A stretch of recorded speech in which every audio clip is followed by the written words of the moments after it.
guys, Davinator right here, and today we got a movie review for you. Specifically, a movie review for the movie Titan AE. Now, this film was released in the year 2000. It's an animated science fiction adventure film directed by Don Bluth.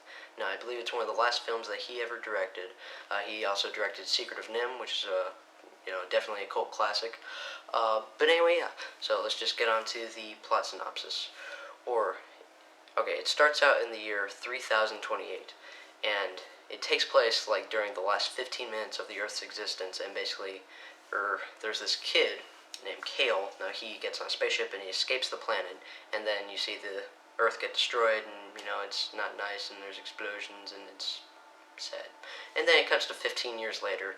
Now basically, he's just kind of, he's just a dumb teenager. He doesn't really care about his life. He's just, a rascal, and he doesn't care about much. But there's this character played by Bill Pullman. He mans a spaceship. He's kind of like Han Solo, if Han Solo were like 50 years old.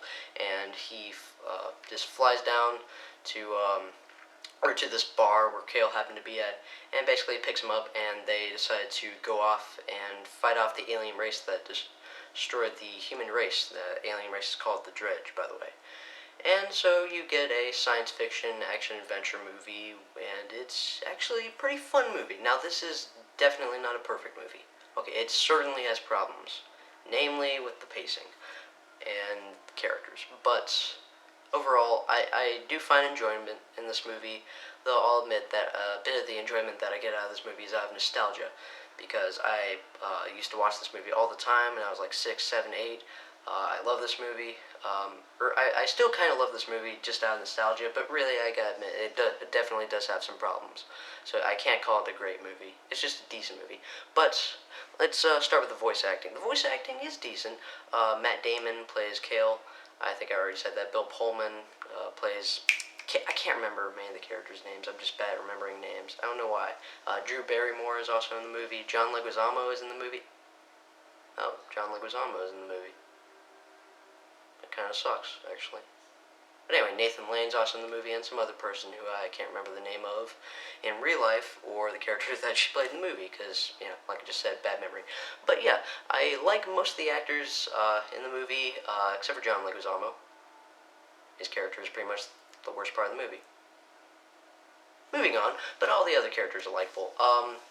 Or at least to a certain extent. My favorite character is probably Bill Pullman's character. He's kind of a gruff, tough guy. He's good in a fight. He's a good shot. Stuff like that. He's probably my favorite character just because, he does like the coolest stuff in the movie. But yeah, Matt Damon, he was decent as Kale. Drew Barrymore did her job just fine as her character. And yeah, the characters are decent, except for John Leguizamo's character. Again, moving on. But yeah, the characters are alright. They get a seal of approval in my book. And the dialogue is decent. There's some times where the line delivery feels a little bit off. But, that's kind of because they're just trying to deliver, a joke that appeals to kids, because the movie's rated PG, and it's animated, so it's supposed to appeal to kids, but, it's also kind of entertaining for adults, because this is actually, it's pretty violent as far as little kids' movies go. It's not gory, but, there's a lot of death, explosions and shootouts and space battles and stuff like that, but it's pretty cool. I actually really like the action sequences in this movie. I think they're really well done. Best parts of the movie. Probably the best part of this movie is this boat chase scene, which also kind of transitions into this flying chase scene. I'm not gonna get into it, but it's a pretty well done sequence. This movie, it blends traditional animation, just hand-drawn animation with CGI. Now, sometimes the transition works great. There's this flying sequence to where this spaceship is just flying throughout space. It's a great sequence. The animation, the CGI just looks great. The early 2000s pop music kind of brings it down a little bit, but it's still a good sequence. In fact, the soundtrack to this movie, it's definitely some early 2000s pop music. I kind of enjoy it because, I grew up in the early 2000s, so I can kind of enjoy it to a certain extent, but still, it's a bit cheesy. But yeah, this movie has a cheesy soundtrack, but I can move past that. What was I talking about? Oh yeah, the CGI and the traditional animation. There are times to where the CGI transitions really well, and there are other times to where it looks god-awful. Like, seriously, it looks terrible at times. Like, there's certain points where I was like, okay, they should have just stuck with traditional animation in that part. You didn't even need CGI for that. You could have just done traditional animation. The main problem with the CGI parts is the low frame rate.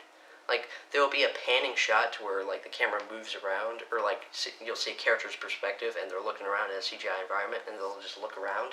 The frame rate, it's like 5 frames per second. It's like, it just looks really awkward, and if you see the movie, you definitely get what I mean.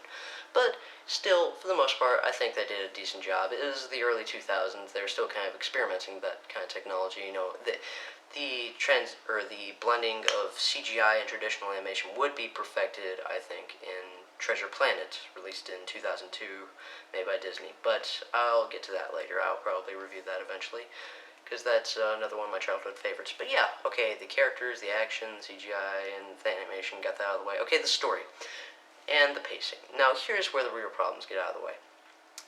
Okay, besides the fact that some of the characters just don't get enough development from the start, I mean, like, pretty much all the characters by the end of the movie, they get a decent amount of development. But still, like, there are parts early on where you're supposed to, like, care about the characters, be like, oh no, they're in danger, that's not good, and I don't care. Because, like, they don't get to character development until, like, halfway, or over halfway into the movie. And before that, like, I mean, when the movie's not even halfway over, I mean, you're, like, the main character, Kale, and Drew Barrymore's character, like, you know, there's this part to where, like, Kale gets saved, and she's just like, Kale! And they go up and hug, and it looks like they're about to make out. The movie's, like, 35 minutes into it, and they've had, like, 1 or 2 scenes beforehand. And it wasn't even established beforehand that she had a thing for him. It's just like, all of a sudden, oh, I'm in love with you. That's not how stuff works. Unless she's just like, you know, a whore. But I'm not, that's mean, so I'm not going to talk about that any further. But yeah, later on their relationship gets more development. But yeah, and just the pacing, okay. And there are certain scenes that just feel really just kind of tacked on and just kind of shoehorned into the movie and made unnecessarily long and detailed, and just like, you didn't have to put that in the movie. It just feels unnecessary to me, at least. I'm not going to spoil any of those scenes, but if you see the movie, you might get what I mean. And yeah, the pacing. This movie, there's a certain point in the middle of the movie, it slows down so much. Way too much, okay? You gotta have a slow portion in any movie, even a big action movie, but it slows down way too much. Way too much. But anyway, and then it picks right back up, and you get an entertaining movie from there on out. But yeah, I mean, the voice acting in the movie, it's decent, but it's cheesy at times, but it's alright. The dialogue's decent at times, but it's also pretty bad and cheesy at times. I do like the characters. I think the animation is great for the most part. All the traditionally animated animation, that's redundant. Traditional animation, all that looks great. The CGI looks pretty bad at times, and the action sequences are all really good. And I do enjoy the story overall, and it's a fun watch. But the thing is, the only real reason I enjoy it so much is because it's out of nostalgia. If I were the first time I ever watched it was today, I would probably just be like, yeah, you know, it's decent, but I don't really need to ever watch it again. But I do actually rewatch the movie a bunch of times just because it's a part of my childhood. But anyway, yeah, I do enjoy the movie, don't get me wrong. It's worth a watch, but for most people it's going to be like, okay, just worth a watch, and, you know, that's it. I don't ever have to watch it again, except for maybe like 2 or 3 times more throughout my life. But other than that, I'm good. Don't have to see it hardly at all.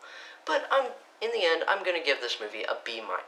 It's an entertaining movie. As far as the amount of entertainment I get out of it, it's like an A or an A+, just because of how nostalgic it is for me. But really, I gotta give it a B-, because it definitely has some problems.